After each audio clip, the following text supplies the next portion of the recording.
Yes, reka twongere tubasuhuze tubahe ikaze mwese tubana hano kuri News Lab TV. Reka mbifurize kugira amahoro y'Uwiteka, mbahe ikaze irambuye cyane kuri page y'amakuru agezweho ari kuvugwa cyane ku mutekano ku butaka bw'Urasirazuba bw'igihugu cya Kongo, mu karere ka Afurika y'Ibiyaga Bigari, muri Afurika ndetse no hakurya y'inyanja ngari. Turebera hamwe ibiri kugenda bigarukwaho muri politiki, umutekano ndetse na dipolomasi. Ni munyemerere nze gukubita nsye nanzi kambabwira amakuru ari hanze natarahishurwa nyakure mu mbundo ubwa yanshinga iki itaratondagurwa, babwire uko ibintu byifashe. Hagaragaye umugambi ukomeye cyane, hagaragaye umugambi nge nakwita karahutaka w'igisirikare cya Repubulika Iharanira Demokarasi ya Kongo. Ngiye kubabwira amakuru y'ibanga yahishwe ariko kandi biri gutegurwa, dore ko nyirantarengwa ariko iki cyumweru tariki 15 Werurwe 2026 ahitwa Uvira umuriro uraba watse. Mutese gute? Bigenze bite? Mutese bwana Fagika yinamura ibyo tubwira ni ibiki? Ahitwa Uvira kuri iki cyumweru tariki 15 Werurwe 2026 umuriro uraba watse. Murabizi ko nyuma ko M23 irekuye Uvira yagiye yegera mu duce tutwegereye uyu mujyi, akaba ari natwo tusobanuye cyangwa se turi mu nzira serekeza muri uyu mujyi wa Uvira. Aha ngaha rero FARDC ngira iri gupanga kwashumika mu buryo budasanzwe. Turaje turebera hamwe uko bigiye kuba bigenda, ibyashyizwe hanze cyangwa se tubitangarijwe n'umwe mu basirikare imbere indani mu gisirikare cya Kongo FARDC. Ndaje mbabwire mbahunzi yobera, hanyuma mwumva uburyo ibintu biza kuba bikomeye ku munsi w'Imana, dore ko abenshi bawita umunsi w'Imana ku cyumweru tariki 15 Werurwe 2026 hateganyijwe icyitwa umuriro n'imiripuko. Ndaje mbabwireho. Hanyuma ntabwo ari ibyo gusa, ikijyanye n'amakuru ari kuvuga ko Kisekedi ari kwikanga kwicwa gikomeje kugenda kigaragara cyangwa se kigaragazwa hirya no hino. Birakomozwa kuri byinshi bitandukanye, ngabazi cyangwa se abafite ubunararibonye mu kwicwa kw'abaperezida, barimo umusirikare ukomeye cyane LE14 uvugwaho ko yaragize uruhare mu rufu rwa nyakwigendera Rwanda Kabila. Uyu ngo yamaze gutabwa muri yombi, bifitanye isano ngo nibijyanye n'impungenge z'umutekano n'ubuzima bwa Felix Antoine Kisekedi. Ndaje mbabwireho gatanu ku kandi. Hanyuma ariko ndababwira ko magingaya muri iki gihugu cya Repubulika Demokarasi ya Kongo rurakinga babiri. Kisekedi akakanya ashobora kuza gufatwa agakandwa, icyo bita kubabazwa cyane, agafunyangwa bijyanye n'amakuru nakiriye akakanya. Murabyibuka ibitero byagabwe hari Goma ejo bundi rwose byari tariki 11, igitero cya drone. Abo ku ruhande rwa M23 bavuga ko ari igitero cya drone gisirikare cya Repubulika ya Demokarasi ya Kongo cyagabye cyangwa se igitero cyagabwe muri quartier Himbi hari ya mujyi wa Uvira, kigamirije guhitana abayobozi ba M23 ariko ngo target cyangwa se wari kwisonga yari Joseph Kabila Kabange n'abandi bayobozi barimo ba General Sultan Makenga, ba Freddy Kaniki, ba Corneille Nanga ndetse n'abandi batandukanye barimo ba Bertrand Bisimwa n'abandi. Amakuru akagaragaza ko icyo gitero cyaje guhitana umufaransa kazi ukora muri UNICEF witwa Karine Guise. Abahanga yaramaganye icyo gitero avuga ati twamaganye igitero kibasira abasivile. Ubwo icyavuzwe cyangwa se ibyatangajwe Ubufaransa bwaravuze, Ubirigi buravuga, umuryango wa Afurika yunze ubumwe uravuga, ubumwe bw'ibihugu by'Uburayi uravuga, leta zunze ubumwe za Amerika ziravuga, ariko bose icyo bagiye bavuga ntago bigeze bahuriza kuri suruse cyangwa se inkomoko y'icyo gitero. Aka kanya Kinshasa mu gihe yayobyaga uburari ihakana ko ariyo yabigizemo uruhare nk'uko ibishinjwa n'uruhande bahanganye rwa M23, nayo yatangaje ko igiye gukora iperereza. Reka babwira iperereza ritangiriye rero. Ubufaransa ngo butangije iperereza ni ku byaha by'intambara muri Repubulika Demokarasi ya Kongo, ni nyuma yicwa ry'uyu muyobozi w'umufaransa kazi wakoreraga UNICEF. Turaje tubikomozeho turebere hamwe uko iri perereza rigiye kuba arikorwa. Ese barahera he? Kisekedi ake kaba gashobotse? Turaje tubikomozeho. Hari n'abavuga ko Ubufaransa bwaba butangije iperereza mu rwego rwo kwigiza nkana mu by'ukuri ku kijyanye n'ingingo. Hanyuma ikindi nza kubabwira ni umugambi w'imbonera kure ndetse n'abarwanyi bavuga ururimi rw'ikinyarwanda ngo bari gutorezwa n'abazungu mu kibira. Bari gutorezwa iki? Niyihe ntego nyamukuru bafite? Ndaje mbabwire n'abari kubatoza ngo ni bande, ese imyitozo yatangiye ryari, bari kwibanda ku myitozo imeze ite, hanyuma bazajya kuyapurika ryari. Ni amakuru tugiye kuba tugarukaho muri aka kanya. hanyuma tukikomoza ku mugambi, ku kijyanye n'umugambi, Perezida Felix Antoine Kisekedi wa Repubulika ya Demokarasi ya Kongo, umuryango wa Juvenal Habyarimana ndetse na Kayumba Nyamwasa abarika mbabwira uburyo bari kunoza umugambi wo guhuza ngo batere u Rwanda bakureho ubutegetsi buriho, biteye ubwoba cyane. Hanyuma ikindi nza kuba mbabwiraho ni amakuru aturuka muri Kivu y'Amajyepfo mu misozi y'Umurenge. Ahangaha hakomeje kwiyongera kw'impungenge zidasanzwe mu baturage nyuma y'aho FARDC irasiye ibisasu mu baturage ku munsi w'ejo. Twari tumaze iminsi tubabwiye ko hari ituze kuri axe za Ndondo ya Bijombo, ndaje mbabwira amakuru aturukayo muri aka kanya. Yes, hanyuma Madame Louise Mushikiwabo ni umunyamabanga mukuru w'umuryango OIF n'umunyarwandakazi, ari Washington DC muri Leta Zunze Ubumwe za Amerika, aho rero we na bagenzi be bakiriwe ku meza na Ambasaderi Mukantabana. Ese baganiriye iki? Ndaje mbibabwire. Umuyobozi w'ingabo za Jamaica yaganiriye n'ingabo za RDF zoherejwe gufasha. Turaje tubivimuzi, ndababwira ku mpanuro za Major General Nyakarundi ku basirikare ba RDF bitegura kujya i Cabo Delgado mu butumwa bw'amahoro, turabikomozaho. Hanyuma ndabwira amakuru ari kuvugwa hanze ya Afurika. Indege y'igisirikare cya Amerika ngo yakoreye impanuka muri Iraq, bane bahasize ubuzima. Ndabwira ko Israeli magingaya yagabye igitero karabutaka, ni ibitero bishya Tehran. Reka rero tubane 5 kuri 5, nongere mbahe ikaze, ariko kandi nanabibutsa ko ari ibintu byoroshye cyane gukomeza kubana natwe hano kuri News Love TV. Ni subscribe cyangwa sabone, ubundi bindi nshuti bavandimwe nta kindi musabwa uretse kubiduharira. Reka mpere muri Kivu y'Amajyepfo, ahangaha cyane muri axe za Uvira. Ahangaha ituze ryo ntaryo, abaturage imitima yarahagaze niko navuga. Kurindirwa umutekano na ziri akatanyama z'abazalendo n'abariya ba FDLR bakora nk'abakaranti voleri, ndetse ukirebera uko imbonera kure z'u Burundi ziba tambagiramo, zibambura, zibagira ibiki, zibabuza amajya n'amaza. Ukareba uko FDNB ibagenza cyangwa se ibatwaza igitugu. Urabona ko abaturage rwose bari kwicirwa kurwara nk'inda nyuma y'uko M23 irekuye kari agace ko mujyi wa Uvira ku muri Kivu y'Amajyepfo. Ahangaha rero haravugwa amakuru y'uko itariki yo ku cyumweru, umunsi wo ku cyumweru tariki 15 hagomba kuba hari urugamba rw'imbaturamugabo. Ni urugamba rufite intego yo kwirukana M23 ngo misozi yunamiye umujyi wa Uvira igenzurwa n'uyu mutwe, dore ko ngo uyu twajishishije ngo urekuye Uvira nyamara ukiri mu nkengero zayo. Amakuru y'ibanga rero tugiye kugaragaza ahangaha, ndagira ngo yumve utera agatebe rwose mbere kujya mu kazi kawe, wumve ibiri kuba.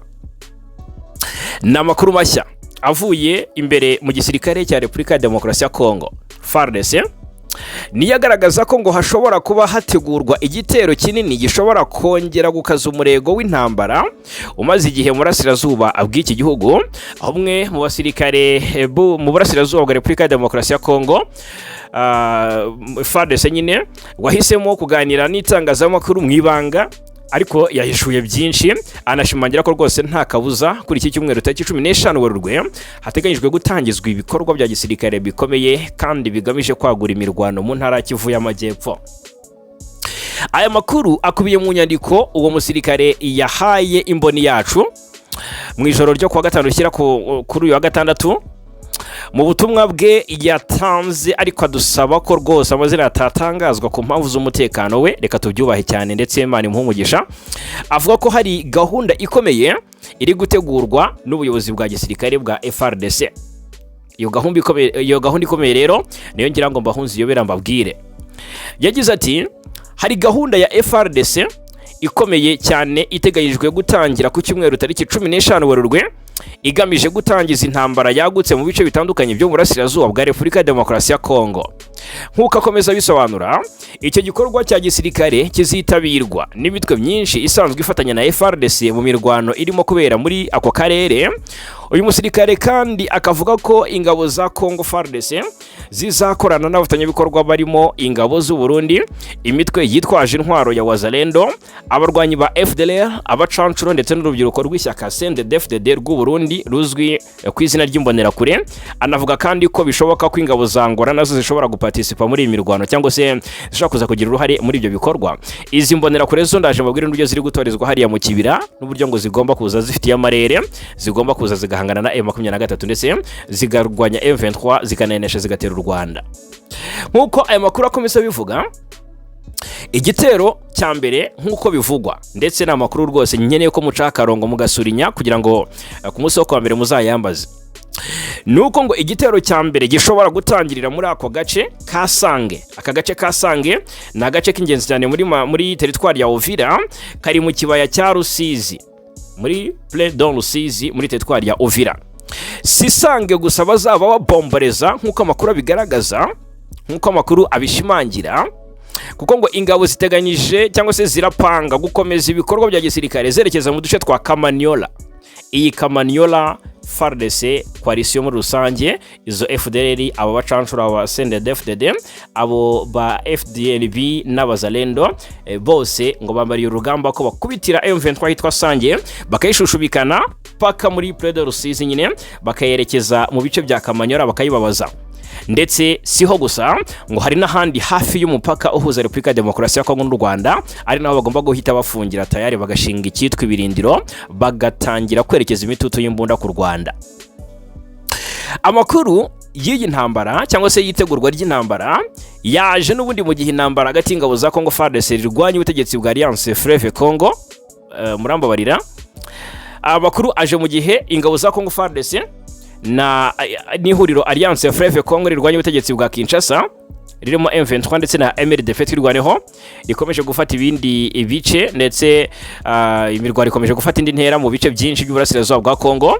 Imirwano ikomeje kugaragara cyane mu turere twa Minembwe, Ndondo, Masisi, Warikare ndetse no mu bindi bice bya Kivu y'Amajyepfo ndetse na Kivu y'Amajyaruguru. Ubwo rero mu mezi ashize iyo mirwano yarishijeho gukomera, aho impande zombi zakomeje gushinjanya gutangiza ibitero ndetse no gukoresha ingufu z'amahanga muri intambara, aho ku ruhande rumwe leta Kinshasa ishinja imitwe irwanya ubutegetsi gukorana n'ibihugu byo mu karere, mu rundi ruhande cyangwa se ku rundi ruhande ihuriro Alliance Fleuve Congo M23 ribarizwa na twirwaneho rikavuga ko rwose FARDC ikorana n'imitwe irimo FDLR n'indi mitwe yitwaje intwara hangaha.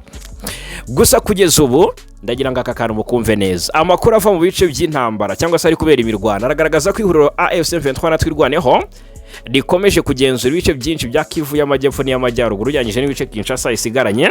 Ibi rero bigatuma imirwano ikomeza gufata indi ntera, mu gihe buri ruhande rushaka kwagura ibice rufiteho ububasha. M23 uretse ibyo ifite irashaka gufata ibindi, Kinshasa nayo uretse ibyo isigaranye irashaka no kwisubiza ibyatakaje. Byumvikane ko rero ari urugamba rw'amagasa rugomba kuba ruba hariya muri ziriya axes zose zitandukanye za Kivu y'Amajyepfo n'iy'Amajyaruguru. Kugeza ubu amakuru ava mu bice bikuberamo imirwano aravuga ko hari tuze naho byakomeye, ubwo turaje tuninjire aho biri kubera aka kanya. Ubwo ndagira ngo mubyumve neza rero, abantu barasesengura benshi bakavuga bati niba koko iyo gahunda y'ibitero yagutse yatangizwa nk'uko byatangajwe no musirikare wa FARDC bishobora gutuma intambara yo mu burasirazuba bwa Kongo irushaho gukara cyangwa se gukaza umurego, bikagira ingaruka zikomeye ku mutekano w'abaturage ndetse no kwituze by'akarere kose k'ibiyaga bigari. Ibyo ni abasesenguzi babivuga, ariko kugeza ubu ndagira ngo babwize ukuri ko nta tangazo leta Kinshasa cyangwa se ubuyobozi bwa FARDC rirashyirwa hagaragara ku by'iyi gahunda ivugwa. Gusa amakuru akomeje gukwirakwira mu baturage by'umwihariko bo mu bice bya Uvira na Minembwe agaragaza impungenge ko imirwano ishobora kongera gukaza umurego mu minsi iri imbere, bakurikije ikijyanye n'imyiteguro biri ruhande ruri gukora hariya muri Kivu y'Amajyepfo. Ubwo rero birumvikana ko turi ahanga kubwanye kugira ngo tuzabwire icyahinduka, icyavugwa, icyatangazwa cyangwa se icyakorwa, turi abambere mu bazabibabwira. Hanyuma imurenge rero abaturage imitima irahagaze, ni muri Kivu y'Amajyepfo kuva ku mwijoro ryo kuwa kane rishyira kuri wa gatanu tariki 16 Werurwe, ngo haba igitero cy'ibisasu bikomeye cyagabwe na drone y'ingabo za Congo FARDC, ngo kibasiye agace ka Mikenke gatuwe n'abanyamulenge. Wa muntu we cyangwa se mw'abantu mwe, ubwo nari ngize ngo nkurikiye n'umwe, ariko reka mbabwire mwese nkuko amakuru yizewe angeraho abivuga. Iyi drone y'ingabo za Congo FARDC yarashe ibisasu mu masaha y'igicuku cyo kuwa kane kira kuwa gatanu ahagana saa 7 z'ijoro rwose. Icyo gihe umunsi wa washize hatangiye undi, nubwo ngo ibyo bisasu byaraswaga mu gace gatuwe n'abaturage. Amakuru yizewe yaragaragaza ko nta byangiritse bikomeye cyangwa se abantu bahitanywe nabyo byatangajwe rero niko ibyo niko byatangajwe kugeza ubu, nta kindi cyavuzwe. Gusa mu buhamya bw'umwe mu baturage wahaye imboni yacu amakuru, avuga ko mu by'ukuri mu ijoro ryo kuwa kane rishyira kuwa gatanu drone ya FARDC yarashe ibisasu mu gace ka Mikenke, gusa ku bw'amahirwe menshi ntibyagize icyo byangiza gikomeye kuko ngo byaguye hafi y'ahatuwe, ntawe byishe ntawe byakomerekeje. Abaturage bavuga ko nubwo kuri wa gatanu mu karere k'ibiyaga bigari kose muri rusange, murambabarira, abaturage batuye muri ako gace bavuga ko nubwo kuri wa gatanu mu karere hose hiriwe ituze kandi ubuzima busa naho bwakomeje uko bisanzwe, impungenge ku mutekano zikomeje kuba nyinshi bitewe n'uko ibikorwa bya gisirikare bikomeje kwiyongera, bikoresha ibisasu bya drone byagiye byiyongera muri aka gace mu minsi ishize. Muri iki gitero rero kibaye nyuma y'ibindi byabaye mu ntangiriro z'icyumweru, aho ingabo za leta Kongo zarashe ibisasu mu bice bitandukanye bya Minembwe. Muri ibyo bice rero harimo centre ya Minembwe, aho nabwo abaturage bagaragaje impungenge z'uko ibikorwa bya gisirikare bikomeje gukorerwa hafi y'aho batuye bishobora guteza ingaruka zikomeye ku mutekano w'abasivile. Amakuru akandi akavuga ko akarere ka Minembwe n'ubundi n'imisozi y'umurenge muri Kivu y'Amajyepfo muri rusange bimaze igihe birebana n'ibibazo by'umutekano muke, ahanini biterwa n'ibitero by'ingabo za leta n'abafatanyabikorwa babo. Ibitero kandi byakunze gushyira mu kaga abaturage basanzwe, cyane cyane mu bice bituwe by'imisozi miremire y'umurenge, aho basesengura ibibazo by'umwihariko byo mu burasirazuba bwa Kongo bagaragaza ko ikoreshwa rya drone mu bikorwa bya gisirikare rigenda ryiyongera umunsi ku munsi, cyane cyane mu kugenzura cyangwa se kurasa ibice bituwe n'abanyamurenge. Icyakora imiryango iharanira uburenganzira bwa muntu ikomeza kugaragaza impungenge z'uko ikoreshwa ry'izo ntwaro mu bice bituwe n'abaturage bishobora guteza ingaruka ku basivile. Hagati aho kandi abaturage muri aka gace bakomeje gusaba ko habaho ingamba zifatika zo kurinda abasivile no kwirinda ko ibikorwa bya gisirikare byakongera gushyira ubuzima bwabo mu kaga. Nibyo ngibyo rero twavuga. Gusa nubwo kuri wa gatanu umutekano ugaragara nk'uwifashe neza mu bice byinshi by'Iminembwe, abaturage baho bavugaga ko rwose bakomeje kuba maso, bategereje kureba niba mu minsi iri imbere umutekano uzakomeza kuba mwiza cyangwa niba hazongera kubaho ibindi bikorwa bya gisirikare muri aka karere bishobora gusiga mu by'ukuri bongeye guteseka nk'uko basanzwe banabimenyereye. Aha rero ni muri Kivu y'Amajyepfo ahitwa ku Ndondo. Rero sasa ahangaha ku Ndondo naho iminsi baye ibiri havugwa irasana hagati ya Wazalendo ndetse na FD na MRDP twirwareho, bikavugwa ko ndetse kuva mu ijoro ryo kwa gatatu ndagira ngo mbabwire ko barasaniye hariya muri ziriya access zo ku Ndondo, naho ni muri teritwari ya Uvira ni muri Kivu y'Amajyepfo. Bikavugwa ko abaturage nabo ubwabo barabyivugira, batuye muri ako gace ko ku Ndondo muri groupement ya Bijombo, baravuga ko mu ijoro ryo kwa gatatu cyane cyane Abazalendo bagabye igitero ku baturage batuye ku Ndondo, ariko ni nako byari byagenze mu bice bya Uvira, kuko mu gace kitwa ngo ni Sange naho humvikanye ibikorwa by'Abazalendo ndetse bitwaje intwaro. Byumvikana ko rero ahangaha muri access za teritwari ya Uvira ahenshi hari ikibazo cy'umutekano. Hanyuma amakuru rero agakomeza avuga ko ubwo uwo muturage yatanze ubutumwa avuga ko rwose mu ijoro ryo kwa gatatu ndetse n'iryo kwa kane abajene 7 bo muri Wazalendo ngo bahasize ubuzima nyuma y'imirwano yabereye hano ku Ndondo. Akomeza avuga ko abarwanyi ba Wazalendo bari bagabye igitero bagamije kwibasira abaturage bo mu bwoko bw'abanyamurenge ndetse no gusahura amatungo yabo arimo inka, ihene n'intama, nk'uko byagiye bivugwa kenshi mu bitero byagiye bigabwa muri ako karere. Gusa ngo ubwo icyo gitero cyatangiraga MRDP twirwariyeho yahise itabara abaturage maze imirwano iratangira. Iyo mirwano yarangiye rero ndetse no ku munsi w'ejo byari byavuzwe ko ngo bakozagijeho akanya gato mu masaha y'igitondo, ariko nagira babwire ko aka kanya nta mirwano ikiri kuvugwa. Ubwo rero abaturage bavuga ko imirwano yabereye cyane mu gace kitwa ngo ni Mutimba, ni mu Mitamba, ni hafi ya Mugeti, ndetse ngo abarwanyi b'Abazalendo bahatesekeye mu buryo bukomeye. Aha Mitamba ngo imirambo cyangwa se mayiti y'Abazalendo wabara ntiyabivamo, biteye agahinda cyane. Hanyuma aha ni muri Kivu y'Amajyepfo, ni munyemere noneho ninjire mu makuru ari kuvugwa hariya mu ishyamba rya Kibira yabaye Kibira yashoberanye, Kibira yongeye kwifashishwa mu gutyaza imbonera kure n'abarwanyi bandi bavuga ikinyarwanda bari gutozwa ngo n'ab'uruhu rwera ndetse n'abandi batandukanye bari gutozwa banahabwa indi ideology cyangwa se indi ngengabitekerezo, bari kongera kwangishwa u Rwanda, dore ko ngari nacyo kibanze kiri kuganirizwa izi mbonerakure ziri gutorezwa mu kibira, aho za nkuba nizongera zikabakubita. Hari inkuba twagiye tuvuga mu minsi yashize ngo ziri zagiye zikubitira FLN ndetse na za Rudurunana hariya mu kibira bafatanyije n'ibonera kure birumvikana, ariko kandi na FDLR nyine na za FDNB. Bikavugwa neza ko rero n'amakuru aturuka mu iki gihugu cy'u Burundi mu ishyamba rya Kibira riherereye muri komine Bukinanyana, ni mu Bujumbura, mu ntara ya Bujumbura, ngo hari kubera imyitozo ya gisirikare ikomeye iri guhabwa imbonera kure zari zoherejwe ku Rwanda muri Republika Demokarasi ya Kongo n'abarwanyi bavuga ururimi rw'ikinyarwanda.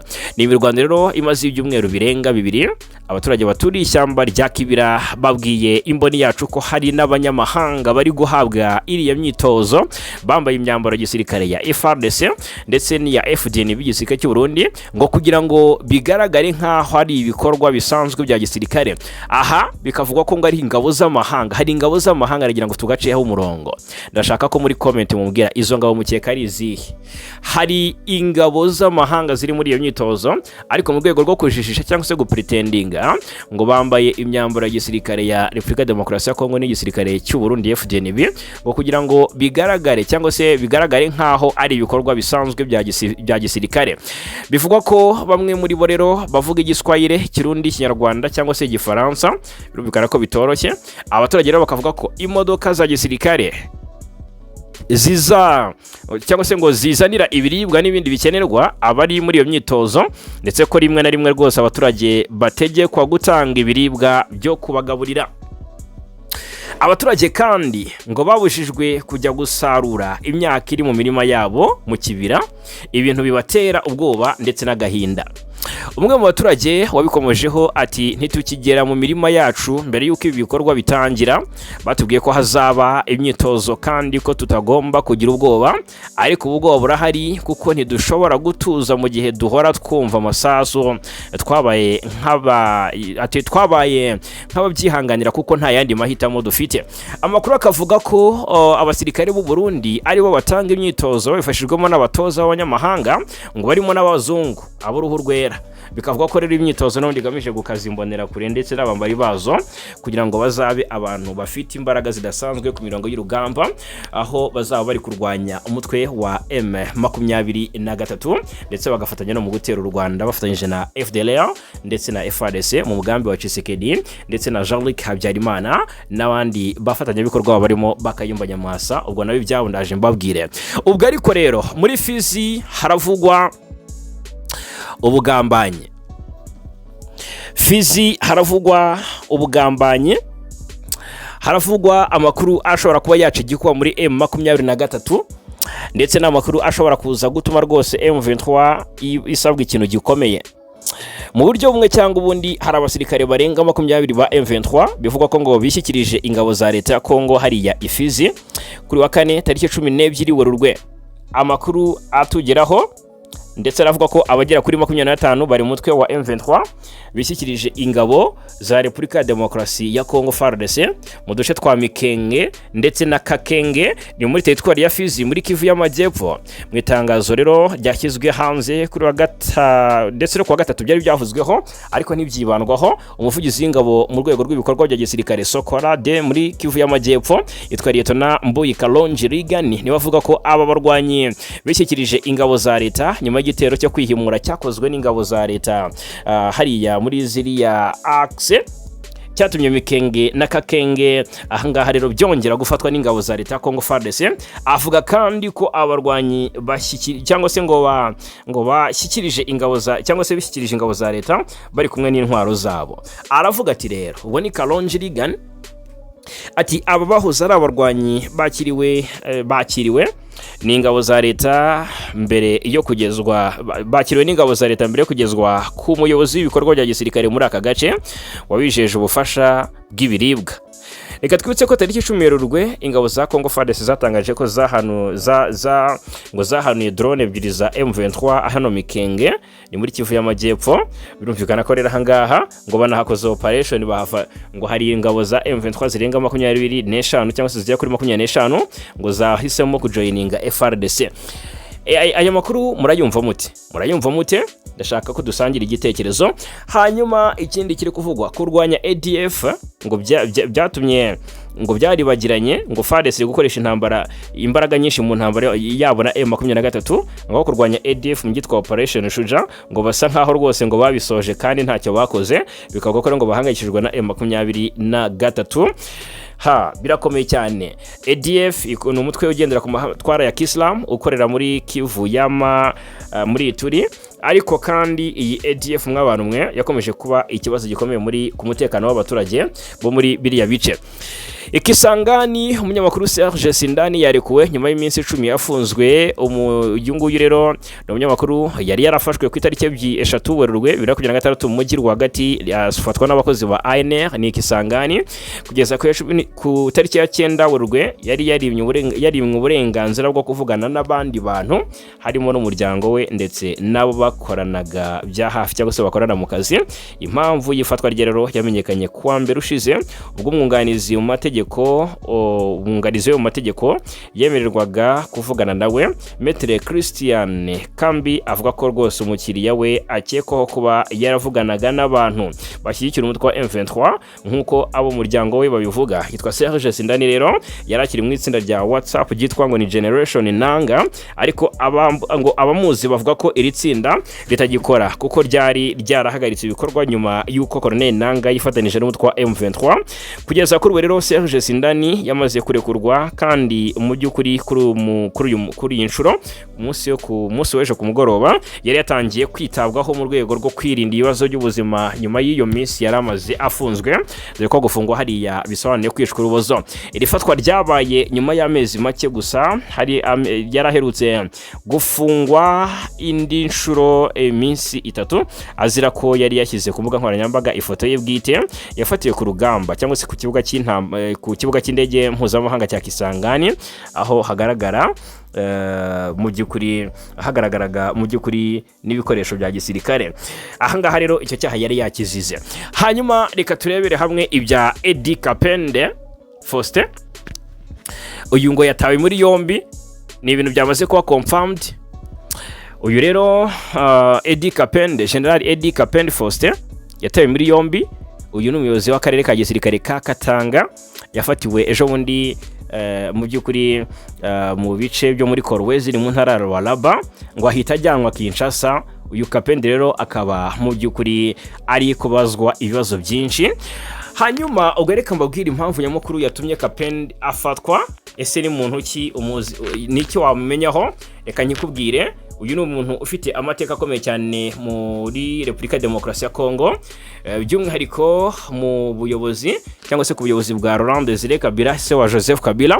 Uyu musirikare wigeze kuvugwaho inkuru ikomeye cyane mu mateka y'urupfu rwa Laurent Kabila wari perezida wa Repubulika Demokarasi ya Kongo mu myaka yashize. Uyu yongeye kugarukwaho mapaje makuru aremereye cyane. Agarutsweho ni mu mateka y'igicwa rya Perezida Laurent Kabila. Uyu rero noneho yongeye kuvugwa n'amakuru aturuka cyane mu mujyi wa Lubumbashi. Ni avuga ko uyu General Edi Kapende yabataye muri yombi n'inzego z'umutekano za leta ya Repubulika Demokarasi ya Kongo. Nubwo amakuru rero akomeje kuvugwa mu bitangazamakuru no mu nzego zitandukanye z'umutekano, kugeza ubu nta tangazo rya leta cyangwa ry'igisirikare riratangaza ku mugaragaro impamvu y'amakuru yifatwa rye ndetse naho afungiwe. Hanyuma General Kapende uyu numwe mu basirikare bagize uruhare rukomeye mu mateka y'igisirikare cya Kongo cyane mu gihe cy'ubutegetsi bwa Perezida Laurent Kabila mu myaka y'1996, mu mwaka y'1998 n'itangiriro rya 2000. Yari umwe mu bantu ba hafi b'uyu muyobozi, aho yakoraga nk'umujyanama we mu by'umutekano ndetse akamufasha no mu bikorwa bya gisirikare. Edi Kapende yamenyekanye cyane mu gisirikare cya Kongo mu gihe cy'intambara ya mbere mbere n'iya kabiri ya Kongo, igihe ingabo zari ziyobowe na Ziri Kabila zarwanaga n'ubutegetsi bwa Mobutu Sese Seko. Ni nyuma y'ifatwa ry'ubutegetsi mu mwaka w'1997, Kapende yakomeje kugira uruhare rukomeye mu mutekano w'umukuru w'igihugu, ndetse ko rwose ngo yanabaye no mu miyoborere y'ingabo za leta. Izina rye rero ryongeye kuvugwa cyane muri 2001 nyuma y'igikorwa cyo kwica Ziri Kabila ubwo yaraswaga akagwa mu biro bye Kinshasa. Nyuma y'icyo gikorwa cyateye urujijo rukomeye mu gihugu, General Edi Kapende Faustin yafashwe akekwaho kugira uruhare mu mugambi wo w'iyicwa rya perezida, aza gukatirwa igihano cy'urupfu. Nyuma y'imyaka irenga 20 yafunzwe, muri 2021 Perezida Kisekedi yafashe icyemezo cyo guha imbabazi bamwe muri bari abasirikare bari bafungiye muri dosiye y'ishwa rya Ziri Kabila barimo General Kapende. Cyo cyemezo rero cyatumye arekurwa asubira mu buzima busanzwe, ndetse anasubizwa mu gisirikare cya FARDC.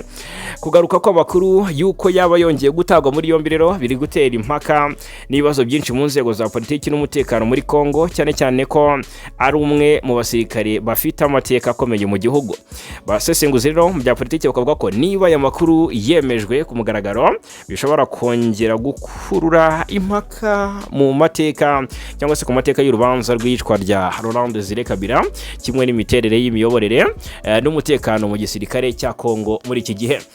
Kugeza ubu rero haracyategerejwe itangazo ryemewe n'ubuyobozi bwa leta cyangwa igisirikare cya Kongo risobanura neza ukuri kw'ifatwa rya General Edi Kapende, impamvu yatawe muri yombi, ndetse n'icyo amategeko ateganya ku rubanza cyangwa se mu rubanza rwe, niba koko ari mu maboko y'inzego z'umutekano. Ni ibihwihwiswa cyangwa se n'ibivugwa, ariko na gihamya cy'uko ari ukuri ndaza kukibaha mu makuru yacu ari imbere. Reka mbabwire gusa ntimubane natwe hano kuri News Lab TV, nimujye kure. Hanyuma ngo turakomeje turebera hamwe n'ibijyanye n'umugambi wa Perezida Kisekedi afatanyije na Jean-Luc Habyarimana, n'umuhungu wa Perezida Juvenal Habyarimana, ndetse n'abarimo Faustin Kayumba Nyamwasa. Perezida wa Kongo Kisekedi ari gukorana n'umuryango wa Juvenal Habyarimana utuye mu Bufaransa, ndetse na Faustin Kayumba Nyamwasa uba muri Afurika y'Epfo, ngo kugira ngo banoze ubufatanye mu bya gisirikare bukomeje cyangwa se bugamije gukoraho ubutegetsi bw'u Rwanda. Nk'uko amakuru aturuka mu maboko mu masoko atandukanye abivuga, uwo mugambi wubakiye ku mutwe w'iterabwoba FDLR washinzwe n'abagize uruhare muri jenoside yakorewe abatutsi mu mwaka w'1994, bashaka kubaka ihuriro ryagutse ry'imitwe irwanya leta y'u Rwanda. Mu isingiro ry'uyu mugambi harimo umuhungu wa Habyarimana, Jean-Luc Habyarimana, amakuru amugaragaza nk'umuntu ushobora guhuza ibisigisigi bya Hutu Power hagamijwe guha icyerekezo gishya ihuriro ry'abarwanya leta y'u Rwanda. Aya makuru kandi akavuga ko mu ruzinduko Jean-Luc aherutse kugirira i Kinshasa yahuye n'umujyanama wihariye wa Perezida Kisekedi mu by'umutekano, Desire Kashmir Ebelande Kolongere.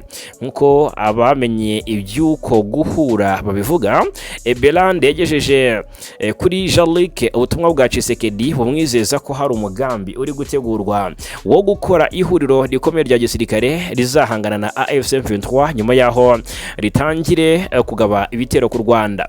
Amakuru yemeza ko Jean-Luc ateganya cyangwa se afatanyije n'abayobozi bo muri Minisiteri y'Itumanaho n'Itangazamakuru muri Kongo bashyizeho urubuga rwa Extra Africa rugamije kweza izina rya Habyarimana, kwibasira leta y'u Rwanda, ndetse no gutangaza ubutumwa bushyigikira gahunda za Kisekedi muri aka karere.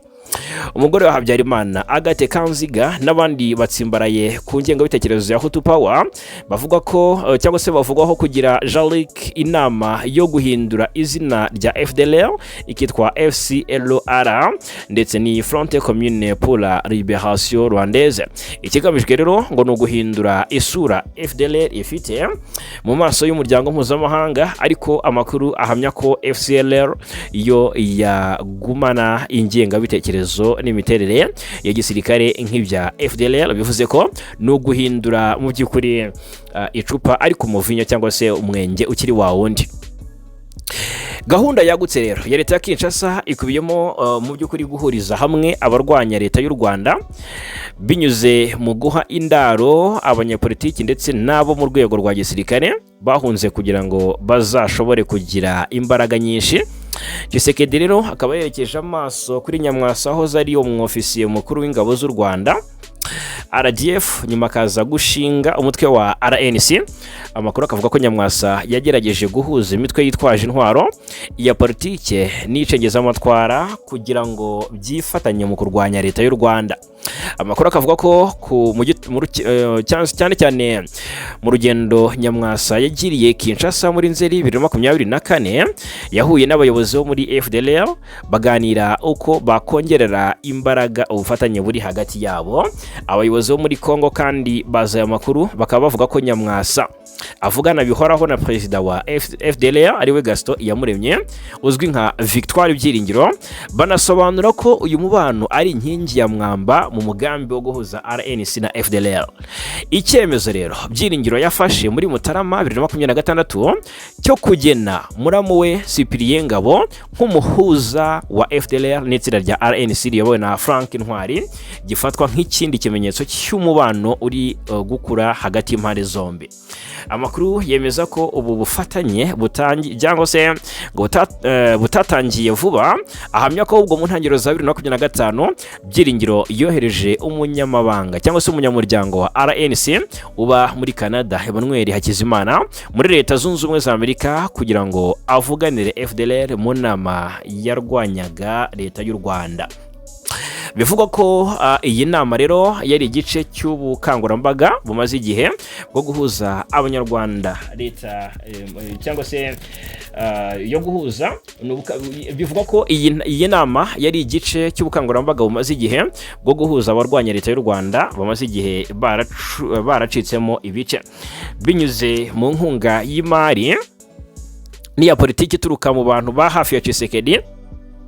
Ibikorwa byo gushaka abayoboke bajya mu ihuriro rirwanya leta y'u Rwanda byakajije umurego, harimo abashyigikiye FDLR baba muri Uganda n'abavugwa cyane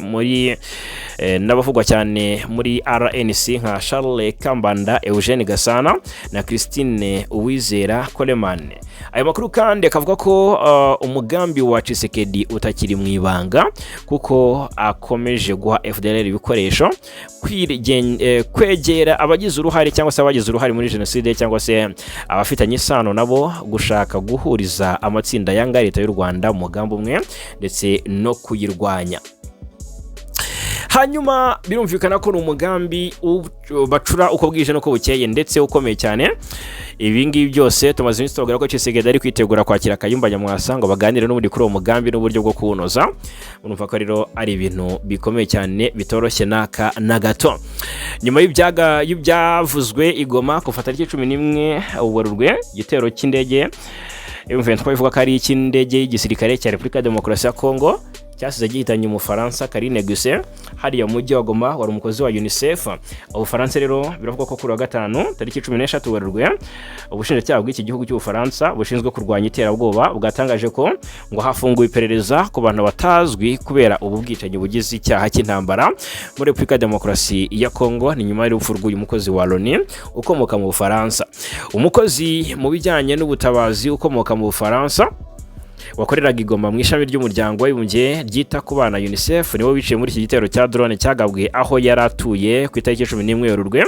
Bivuga ko yapfanye n'abandi babiri. Igitero ngo cyahitanye abagera kuri 3. Ubuyobozi bwa AFC M23 rero bwashinje FARDC kuba inyuma y'icyo gitero, bivuga ko cyangwa se bivuga ko cyari kigambiriye no guhitana abayobozi babo cyagabwe mu gace gatuwe cyane.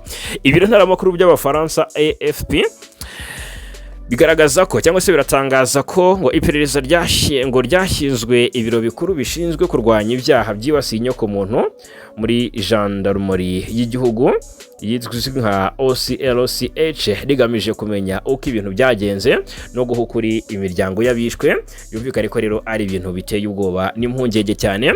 Ahangaha rero haribazwa niba Ubufaransa butangije iperereza ngo buzamenye ikihishe nyuma y'urupfu rw'uyu Mufaransa nyirizina, cyangwa se niba ko kari impuhwe z'uko umutekano utifashe neza, z'uko ibikorwa by'intambara bikomeje gukorwa yaba uruhande rwa M23 cyangwa se se igisirikare cya Kongo kuki batavuga inkomoko y'iki gisasu?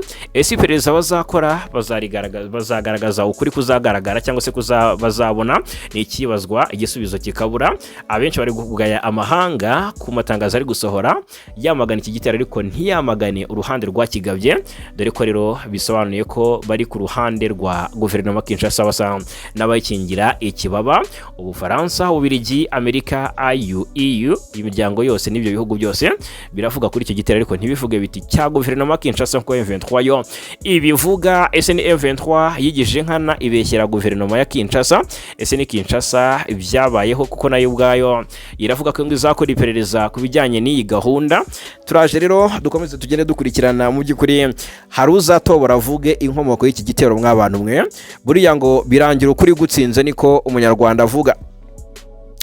Hanyuma rero reka mubwire ko u Rwanda rwakiriye abantu 205 babaga muri Republika ya Demokarasi ya Kongo.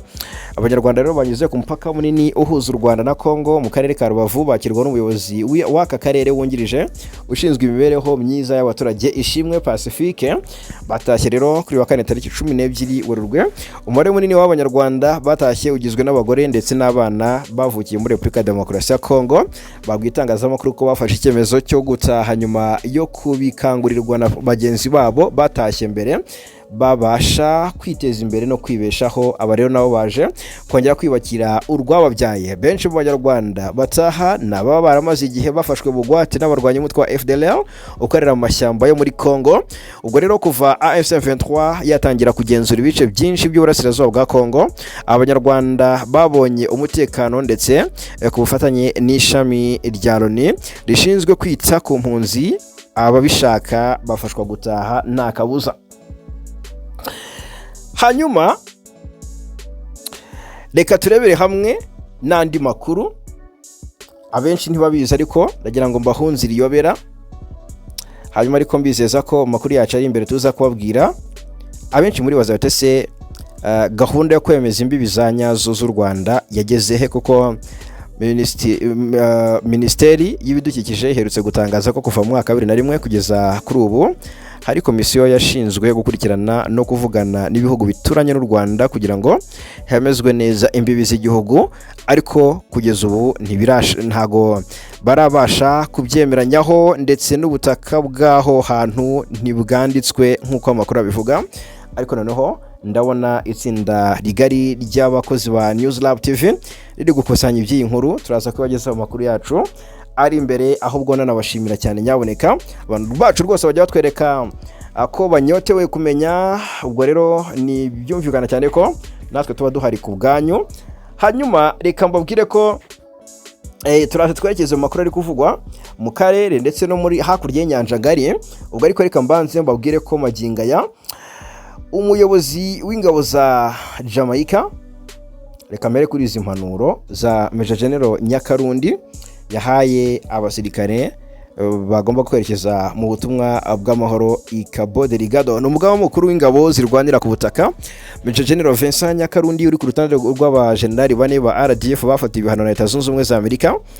Yahaye impanuro itsinda ry'abasirikare ba RDF n'abapolisi bitegura kujya mu butumwa i Cabo Delgado muri Mozambique.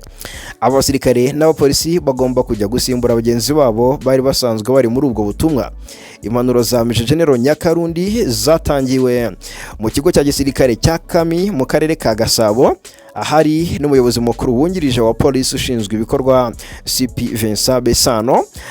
Nyakarundi Major General Nyakarundi yibukije iryo tsinda ko inshingano zabo ari ukurinda abasivile ibikorwa by'iterabwoba mbere kubasaba kuzaba intumwa nziza z'u Rwanda.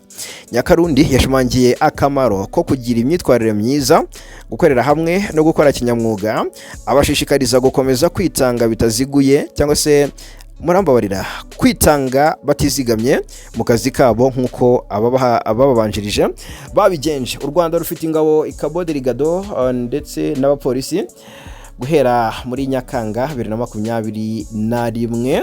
Ingabo zashoboye kwirukana ibyihebe mu turere dutandukanye twa Cabo Delgado nyuma y'imyaka irenga 3 baratwigaruriye. Ni ingabo rero zishimwa n'abatari bake ku bikorwa byazo byo kubungabunga umutekano aho zitumwe cyangwa se aho zibwiwe kujya gutanga umutekano mu buryo bugiye butandukanye. Hanyuma hariya mu gihugu cya Jamaica waba Rasta ku munsi w'ejo yitwa Colonel Deo Mutabazi, ni umujyanama mu bya gisirikare n'umutekano w'umuryango w'abibumbye, akaba ari nawe uhagarariye inyungu za gisirikare z'u Rwanda muri Jamaica, ari kumwe n'umuyobozi w'ingabo z'u Rwanda zagiye Jamaica gufasha mu bwubatsi Colonel Moses Kayigamba. Baganiriye rero cyangwa se bagiranye ikiganiro n'umugaba mukuru w'ingabo za Jamaica JDF cyangwa se Jamaican Defense Force, yitwa Vice Admiral Antoine Wems Gorman, ku cyemezo gikuru cya JDF i Kingston muri Zambia. Vice Admiral Wems Gorman uyu nguru yashimiye ubuyobozi bw'ingabo z'u Rwanda kuba bwarohereje ingabo gufasha abaturage ba Jamaica nyuma y'ingaruka z'inkubi y'umuyaga Hurricane Melissa. Hanyuma Colonel Deo Mutabazi yashyikirije umugaba mukuru w'ingabo za Jamaica ubutumwa buturutse ku mugaba mukuru w'ingabo z'u Rwanda General Mubaraka Muganga, bugaragaza ishimwe ku bufatanye bukomeye buri hagati y'ingabo z'u Rwanda ndetse n'ingabo za Jamaica. Yashimangiye ko u Rwanda rwishimiye gukomeza guteza imbere umubano w'ibihugu byombi kandi rwiteguye gukorana na Jamaica no mu zindi gahunda z'ubufatanye. Ni mu gihe cy'amezi abiri itsinda ry'abasirikare bashinzwe ubwubatsi ba RDF rifatanyije n'aba Jamaica bubatse inzu 62 zari zasenywe n'ibiza, harimo no kongera ibyumba ku ishuri ndetse no kuvugurura inzu icumbikira abana bafite ubumuga. Hanyuma iyi gahunda yagize uruhare runini mu gufasha imiryango n'abaturage bari baribasiwe n'ikiza cy'umuyaga kongera kwisuganya rero no kongera kubaka ubuzima bwabo muri rusange. Hanyuma rero hakurya y'inyanja ngari, reka rero ariko mbanze babwire ko Madame Louise Mushikiwabo, umunyamabanga mukuru w'umuryango w'ibihugu bikoresha ururimi rw'igifaransa ku isi OIF, we n'intumwa ze rero ndetse n'abamuherekeje birumvikana berekeje i New York muri Leta Zunze Ubumwe za Amerika, aho rero bagiye ndetse bakirwa na ambasaderi w'u Rwanda muri Amerika ariwe Matilde Mukantabana. Mu ruzinduko rw'akazi i Washington, ambasaderi Mukantabana yateguye ifunguro rya nimugoroba yo guha icyubahiro umunyamabanga mukuru wa la Francophonie ariwe Louise Mushikiwabo, waruherekejwe n'abambasaderi bava mu bihugu bigize umuryango mpuzamahanga wa Francophonie OIF ufite icyicaro i Washington DC muri Leta Zunze Ubumwe za Amerika. Ubwo rero ariko reka ni munyemerere tunyarukire hakurya y'inyanja ngari. Havuzwe inkuru y'impanuka y'indege y'igisirikare cya Leta Zunze Ubumwe za Amerika, inkuru ikurikira kwibwa kwa drone zigera kuri enye z'iki gisirikare mu gihe kiri mu ntambara. Ubuyobozi bukuru bw'igisirikare cya Leta Zunze Ubumwe za Amerika rero yitwa CENTCOM bwatangaje ko ibikorwa by'ubutabazi bikomeje nyuma y'impanuka y'indege yagaburiraga Izindi amavuta y'igisirikare cya Leta Zunze Ubumwe za Amerika yaguye mu burengerazuba bwa Iraq. CENTCOM rero ikavuga ko nta kuraswa n'umwanzi cyangwa se inshuti kwagize uruhare mu ihanuka ry'indege KC-135 nkuko inkuru dukesha BBC ivuga. Iyi ndege yari irimo gukoreshwa mu bikorwa bya gisirikare bya Amerika bikomeje byo kurwanya Irani, kandi ni imwe mu ndege ebyiri zivugwa muri iyi mpanuka nkuko igisirikare cyabitangaje. Indege ya kabiri rero yabashije kugwa neza. Izi ndege kandi zakozwe na Boeing zifite ubushobozi bwo kongerera izindi ndege z'intambara amavuta hejuru mu kirere, hanyuma zikaba zigira uruhare runini rero mu bikorwa bya gisirikare bya Amerika. Zakoreshejwe cyane mu ntambara ya mbere y'ikigobe, bifasha izindi ndege z'intambara kumara igihe kirekire mu kirere. Hanyuma rero tugana ku musozo, reka nsoreze kuri iyi nkuru mfundikira rwose impamba y'amakuru. Ingabo za Israeli zirwanira mu kirere kuri wa gatanu tariki 13 Werurwe zagabye ibitero bikomeye bishya i Teherani, ni mu murwa mukuru wa Irani. Hanyuma igisirikare cya Israeli IDF cyatangaje ko biriya bitero bishya byibasiye ibigo byinshi bya gisirikare n'iby'umutekano biri mu murwa mukuru wa Irani. Mu gitondo cyo kuri wa gatanu mu bice bitandukanye bya Teherani, humvikanye uguturika nyuma y'uko indege z'intambara na za drone za Israeli bigabye ibitero ku nyubako bivugwa ko zifitanye isano n'ingabo zidasanzwe za Irani IRGC ndetse n'izindi nzego z'umutekano za kiriya gihugu. Abayobozi ba Israeli bavuga ko iki gitero ari igitero kinini kandi kigari kigamije guca intege imiyoborere ya gisirikare ya Irani no gusenya ibikorwa remezo by'ingenzi bya gisirikare by'umwihariko by'igisirikare cya Irani. Ibitero bishya bibaye mu gihe bamaze hafi ibyumweru bibiri habaho guhangana gukomeye hagati ya Israeli na Irani, aho buri ruhande rukomeje kugaba ibitero mu kwihimura ku rundi. Abayobozi ba Israeli bavuga ko ibi biri mu mugambi mugari ugamije kugabanya ubushobozi bwa Irani mu bya misile no guhungabanya imikoreshereze y'inzego zayo za gisirikare. Yes, ngayo nguko rero deka mbabwire ko kandi abategetsi ba Irani nabo bemeje ko iturika ryumvikanye mu bice bituwe cyangwa se bimwe bya Tehran, ariko ntibatangaje ko ako kanya ingano y'ibyangiritse cyangwa se niba hari abantu baba bahitanywe n'ibyo bitero.